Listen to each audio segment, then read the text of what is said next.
Bismillahirrahmanirrahim. Assalamualaikum warahmatullahi wabarakatuh. Satu majlis pengislaman bagi sebuah keluarga puak dusun diadakan kemarin di Kampung Penabai, Kuala Tutong.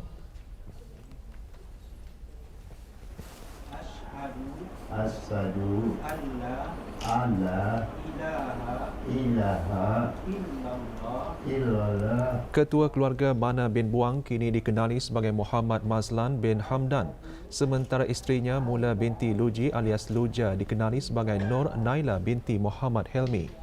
Juga memeluk agama Islam anak lelakinya dan menantu serta 4 orang cucu mereka.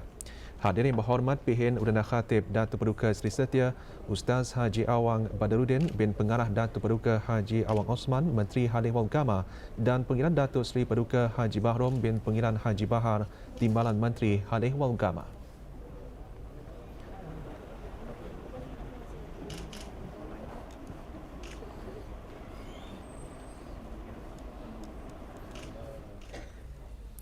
Sempena sambutan Hari Antarabangsa Orang Kurang Upaya OKU, Alfera Health and Nursing Case Sedia Berhad dan Progresif Sedia Berhad dengan sokongan Kementerian Kesihatan dan Kementerian Kebudayaan Belia dan Sukan mengadakan pameran pesta sumber-sumber keperluan khas impian.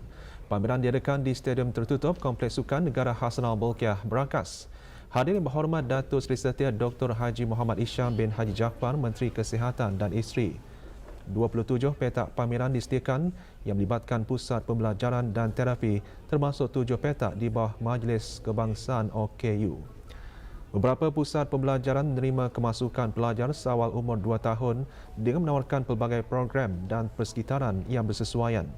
Tujuan pameran sebagai wadah kepada para ibu bapa, profesional kesihatan dan guru serta orang ramai yang berminat mengenai orang berkeperluan khas ke arah sama-sama membantu, menyokong dan memahami kehendak dan keperluan golongan tersebut.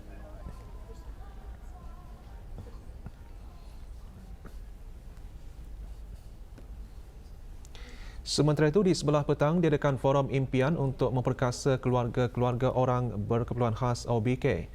Forum berlangsung di tempat yang sama. Hadirin berhormat, Meja Jeneral Besara Datuk Paduka Seri Haji Aminuddin Ehsan bin Pihin Orang Kaya Saiful Muluk, Datuk Seri Paduka Haji Abidin, Menteri Kebudayaan Belia dan Sukan. Forum bermatlamat untuk memberi kesedaran serta sebagai platform bagi orang awam, terutamanya ibu bapa serta keluarga OBK berbincang melalui sesi dialog dengan para pakar di samping mengumpul sumber dan menyediakan peluang-peluang rangkaian dengan para profesional dan penyedia perkhidmatan dalam usaha untuk merumuskan pelan pencegahan awal dan menyediakan masa depan yang cerah bagi anak-anak.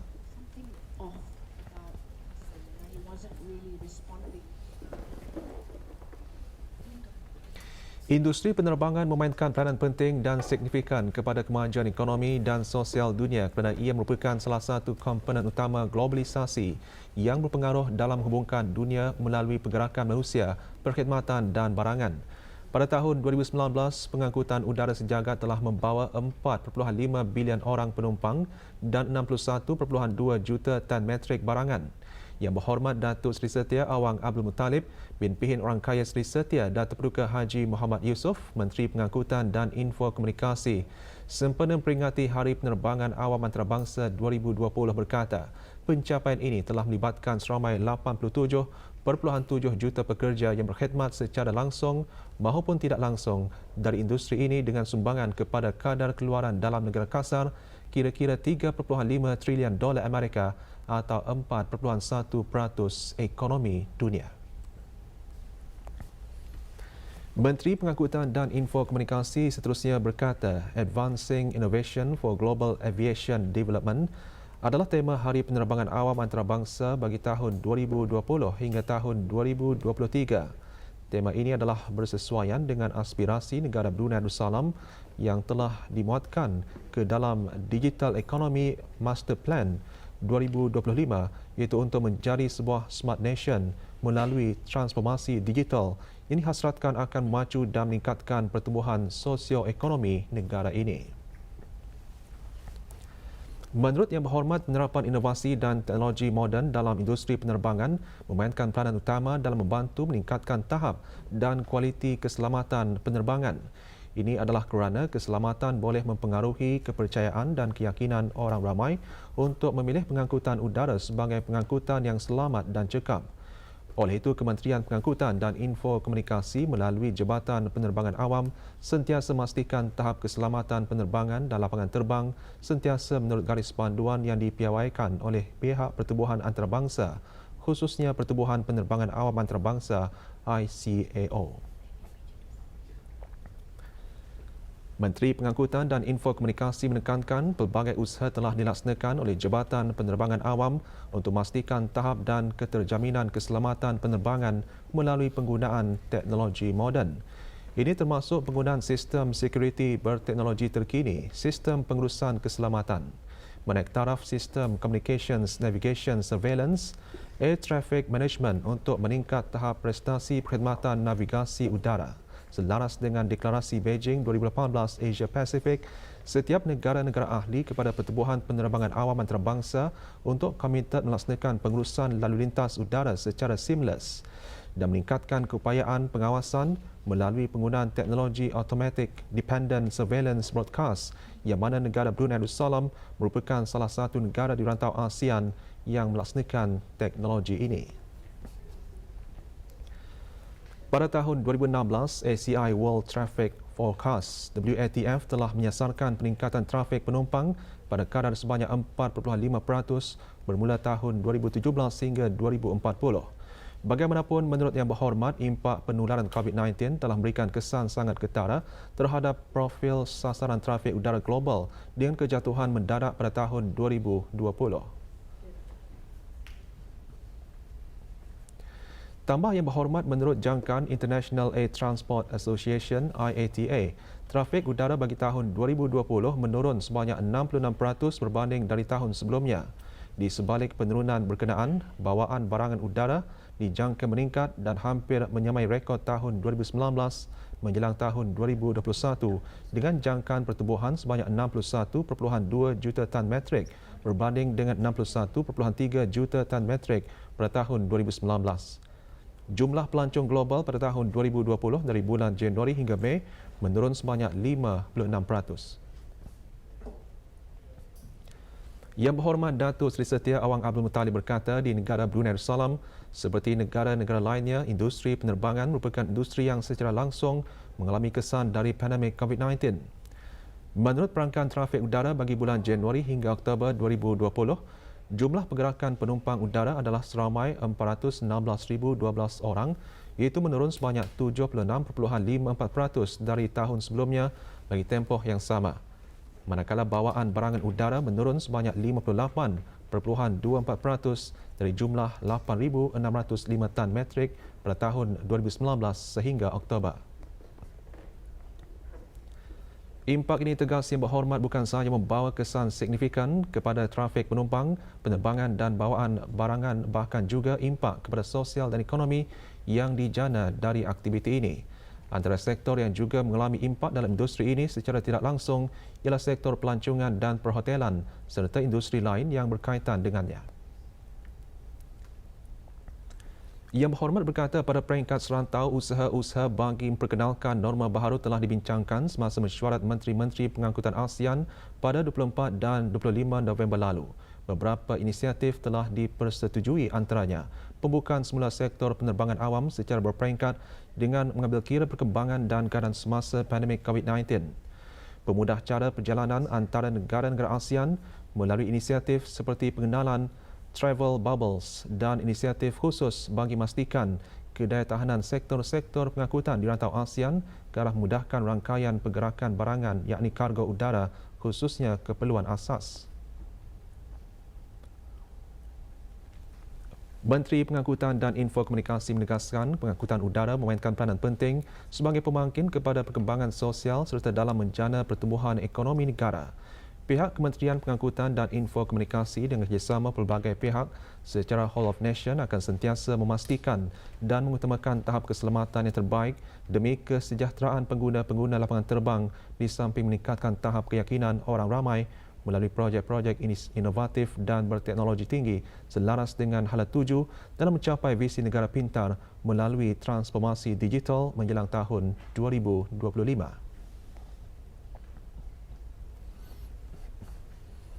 Belia Brunei mestilah mempunyai jati diri yang cemerlang dan sentiasa mempertahankan jati diri dan konsep Melayu Islam Beraja. Yang Berhormat Major Jeneral Besara Datuk Paduka Seri Haji Aminuddin Ehsan bin Pihin Orang Kaya Saiful Muluk Datuk Seri Paduka Haji Abidin, Menteri Kebudayaan dan Sukan menekankan perkara tersebut di Majlis Penutupan Kem Eksplorasi Antarabangsa 2.0. Majlis berlangsung di Dekor, Universiti Brunei Darussalam. Kepada belia-belia Brunei Darussalam, bahawa apa yang kita ni laksanakan ini dalam impact globalizations, dalam impact for industrial revolutions, jati diri sebagai belia Brunei Darussalam adalah sentiasa dipertahankan. This is what His Majesty highlighted about jati diri. Konsep Melayu Islam Beraja adalah konsep yang perlu dipegang. Jadi, jadilah belia Brunei yang punya jati diri, jadilah belia Brunei yang cemerlang, dan jadilah belia Brunei yang sentiasa mempertahankan jati diri dan konsep Melayu Islam Beraja. 39 orang peserta menerima sijil masing-masing pada majlis tersebut. Melalui kem ini, para peserta berpeluang untuk menyertai perbincangan secara kumpulan yang fokuskan isu-isu semasa dan belia rantau Asia Tenggara. Juga hadir ahli majlis mesyuarat negara. Kem dianjurkan oleh alumni program-program antarabangsa dengan sokongan Kementerian Kebudayaan Belia dan Sukan, Persatuan Bekas Peserta Rancangan Kapal Belia Asia Tenggara dan Jepun dan Majlis Belia Brunei.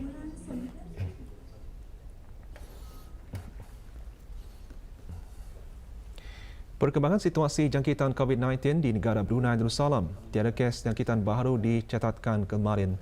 Satu kes aktif COVID-19 masih dirawat di Pusat Pengasingan Kebangsaan. Dalam siaran akhbar mengenai perkembangan situasi jangkitan COVID-19 di negara ini, Kementerian Kesihatan maklumkan jumlah keseluruhan jangkitan 151 dengan kes yang sembuh seramai 147 orang.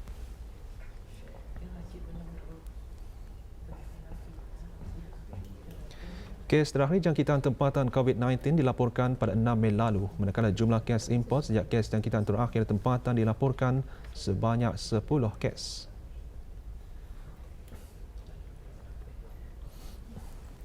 ...486 orang sedang menjalani pengasingan diri mandatori, manakala seramai 8,968 orang menamatkan pengasingan diri mandatori sejak Mac lalu.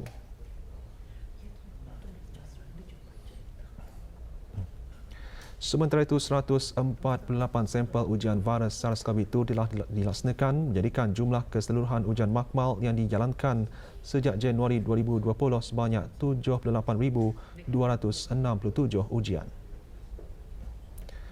Maklumat lanjut dan perkembangan terkini layari laman sesawang Kementerian Kesihatan dan talian Kesihatan 148. Kempen Hari Bertindak merupakan satu landasan bagi mengumpulkan para sukarelawan dalam melaksanakan kerja-kerja meliputi program-program, projek-projek atau aktiviti secara individu, kolaborasi atau berkumpulan. Kemarin diadakan majlis pelancaran kempen berkenaan di kawasan Padang Kompleks Dewan Kemasyarakatan Pekan Bangar, daerah Temborong. Kempen dilancarkan oleh Yang Berhormat Major Jeneral Besara Datuk Paduka Seri Haji Aminuddin Ehsan bin Pihin Orang Kaya Saiful Muluk Datuk Seri Paduka Haji Abidin, Menteri Kebudayaan Belia dan Sukan, diselajurkan dengan pelepasan konvoi sumbangan projek titian amal dari Persatuan Kereta Tahan Lasak Brunei. Hari Bertindak bagi tahun 2020 dan juga jutaan terima kasih pada bersekitar kerana turut sama mengikuti kempen pada tahun ini. Sekian, Mutafiq Hidayah. Assalamualaikum warahmatullahi taala wabarakatuh. Terima kasih. Beberapa aktiviti menarik disediakan semasa kempen tersebut, antaranya aktiviti mengecat dan menghias pasu bunga serta jambatan mini Tasik Belalong serta membersihkan kawasan Tasik. Juga diadakan Festival Perpustakaan Temborong, Bengkel Anyaman, Bengkel Kuih Tradisi dan juga Keusahawanan 5P.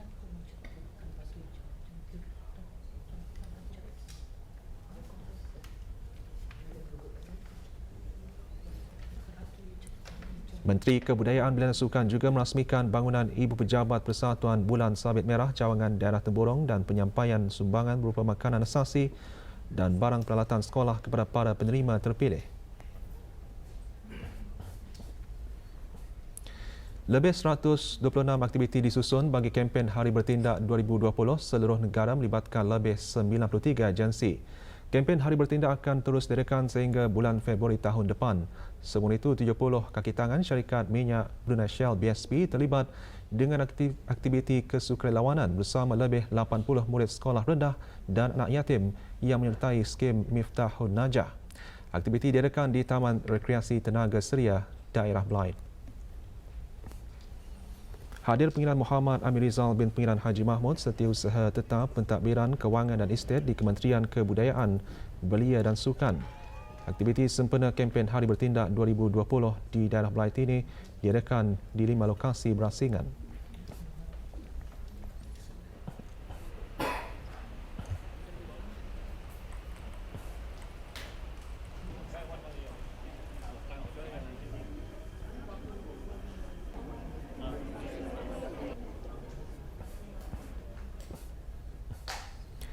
Sementara itu, Jabatan Belia dan Sukan Cawangan Daerah Tutong dengan kerjasama Majlis Belia Daerah Tutong dan Persatuan-Persatuan Gabungan di daerah berkenaan juga mengadakan kempen Hari Bertindak 2020. Acara berlangsung di Dataran Warisan Kampung Keriam. Perasmian acara disempurnakan oleh Pengiran Haji Muhammad Hasnan bin Pengiran Haji Ali Hassan, Setiausaha Tetap Pengurusan Strategi dan Dasar di Kementerian Kebudayaan, Belia dan Sukan.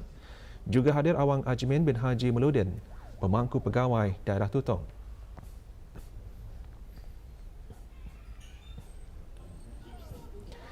Di daerah Brunei dan Muara, kempen Hari Bertindak diadakan di kawasan letak kereta Bali Pit Stop Tunku Leng.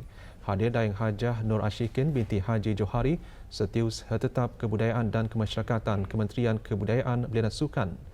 Juga hadir Dayang Saidah binti Haji Wahid alias Burut, Timbalan Setiausaha Tetap Kemasyarakatan di Kementerian Kebudayaan, Belia dan Sukan.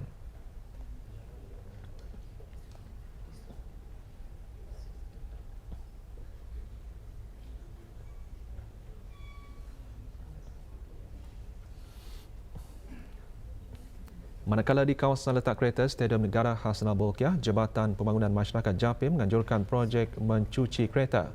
Acara turut diisikan dengan jualan produk hasil pertanian dan makanan. Penganjuran gerai jualan merupakan salah satu aktiviti yang disusun sempena Hari Bertindak 2020. Kemarin Persatuan Pandu Puteri Negara Brunei Darussalam menganjurkan gerai jualan di ibu pejabatnya di Kampung Anggrek Desa.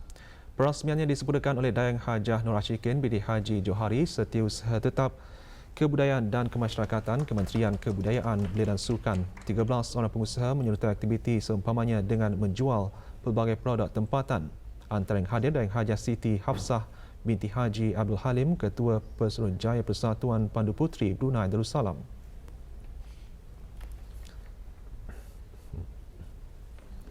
Juga diadakan sempena Hari Bertindak projek amal Backing with Love yang dikendalikan oleh Buzzing Bee di Batu Bersurat Gadong.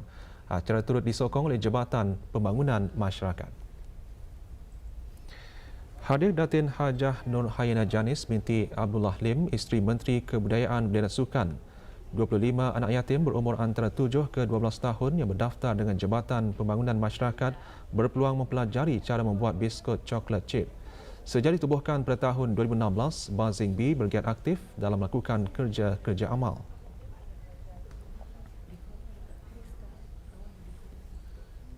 Program Belia Intelek menjurus kepada melahirkan belia berilmu kreatif dan inovatif selari dengan tahap intelek belia.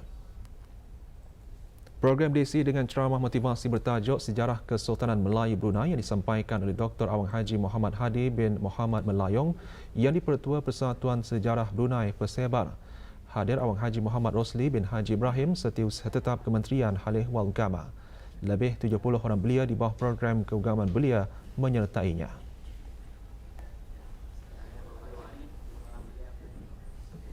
11 pasukan bersaing dalam pertandingan Dikir Brunei. Anjuran Jawatankuasa Takmir Masjid Kampung Mentiri dengan kerjasama Ahli Jawatankuasa Belia dan Beliawanis Masjid Hassanal Bolkiah Kampung Mentiri. Pertandingan bertujuan mempertahankan kewujudan Dikir Brunei.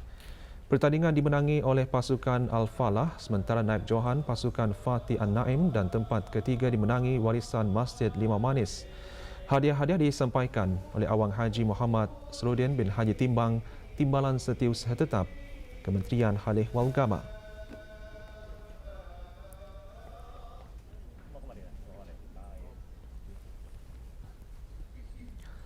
Persekutuan Olahraga Brunei Darussalam menganjurkan acara larian Brunei Half Marathon 2020 di Kompleks Sukan Sekolah Rendah Sultan Hassan Bangar Temburong. Aktiviti diadakan sempena Brunei December Festival 2020.